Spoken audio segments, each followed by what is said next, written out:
Now, it's 1 week since the city of El Paso, Texas, suffered a mass shooting that killed 22 people by a young racist deliberately targeting Hispanics and Mexicans. Since then, the border town of El Paso has become a focal point of the US immigration debate, with President Trump paying another visit and his Democratic primary challengers jostling to define themselves in opposition to Trump's hardline ideas.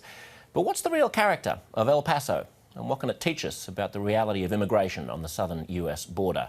One man who knows better than anyone is the senior editor of Texas Monthly, Carlos Sanchez, who grew up in El Paso and joins us live from Texas. Carlos, thanks so much for being with us. 1 week on from that tragedy, what's the mood in El Paso like?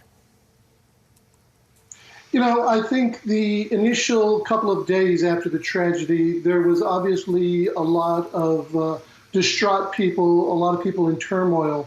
But I think what we're seeing now is a growing sense of anger at the situation politically, anger at the fact that it is, in fact, itself being politicized, and anger at the continued kind of response by the Trump administration as it relates to the issue of immigration, an issue which may have precipitated this shooting to begin with.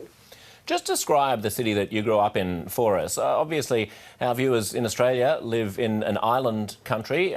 You live right on the border. You grew up right on the border with Mexico. From parts of El Paso, you can see Juarez in Mexico.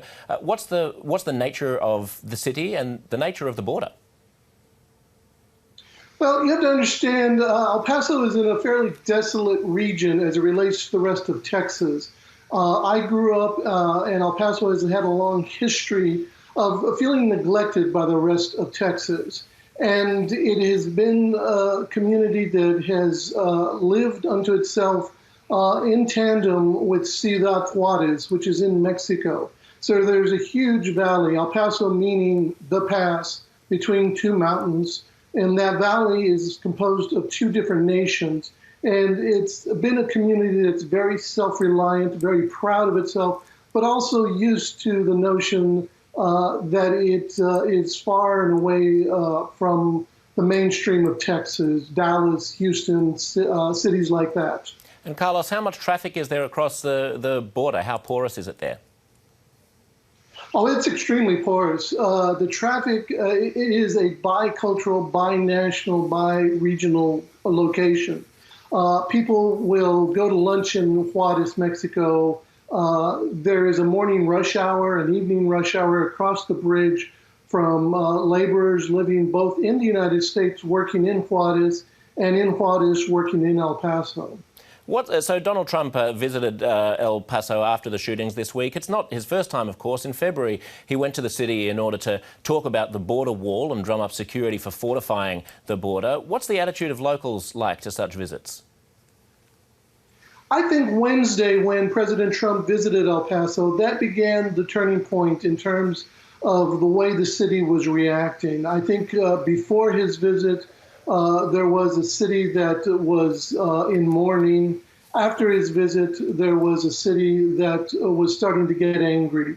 What coincided with his visit is a huge, unprecedented roundup of illegal immigrants in Mississippi, in which more than 600 people of Hispanic descent mostly were rounded up and arrested by immigration agents.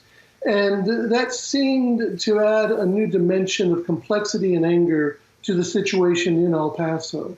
Yeah, talk to us about that, because although it didn't take place in Texas, as you said, it took place in Mississippi. It was the largest immigration raid in at least a decade on Wednesday. And I wonder whether or not you think that El Paso has become something of a focal point to this broader immigration policy from the Trump administration. Absolutely. El Paso has not only been a focal point, but it's been a petri dish. So many of the immigration policies undertaken by Trump, and policies which have failed, by the way, began in El Paso in the kind of a test mode before it was extended elsewhere. This includes family separation. This includes the metering system in which Border Patrol agents actually don't allow people to cross at points of entry to seek political asylum. And this includes the stay in Mexico policy, in which If you are successful in choosing or applying for asylum, then they return you back to Mexico until you get a hearing as to the viability of your case. When you say that Trump's immigration policies are failing, what about them is failing, and what would a sane American immigration policy look like? Well, it is a policy that is steeped in the notion of law enforcement and seems to negate the whole idea that there is a very vibrant cross-border economy that is happening. There's a lot of concern by both Mexican and American communities about how this immigration policy that's steeped in law enforcement is affecting border trade, for example. And that, I think, is the biggest complexity that President Trump is facing and seems not to understand. There have been many predecessors, President Obama and President George W. Bush before him, who... You're a popular guy. I'm sorry, who looked at the immigration issue, but looked at it from an economic perspective as well as a law enforcement perspective.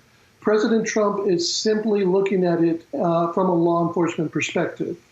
So Trump's supporters would say you need to look at it from a law enforcement perspective first, but because there are so many undocumented people already working and living within the United States that until you can get a handle on the border and know who's coming in and out, it's difficult to do anything else. Is there possibility for a bipartisan cooperation, given that that is a premise? I think there is. And in fact, under the recent, I think it was the last part of the Obama administration, the Senate actually passed a bipartisan bill addressing immigration, but a Republican-controlled House at that time refused to pick it up. So it is that kind of ongoing politics that is being played in Washington that is having some direct impact. But I think with this tragedy this past week, the politics have taken on a new dimension. And just quickly, Carlos, one of the people who we saw on our television screen speaking in the wake of the El Paso tragedy was Beto O'Rourke, who's one of the Democratic primary contenders to go up against Trump in 2020. He, of course, is the congressman who represents or formerly represented the district that El Paso is in. Do you want to throw your hat in the ring and give an endorsement? Who's your favourite in the Democratic race? At this point, it's interesting. Beto O'Rourke has made a lot of good presence with regard to the El Paso situation. The rest of the Democratic field, by comparison, is very mute on this issue, and I think this is an issue on which Trump is very vulnerable. So I think it's an opportunity lost for a lot of the Democratic field. Carlos Sanchez, senior editor of Texas Monthly, thanks for being with us. Thank you.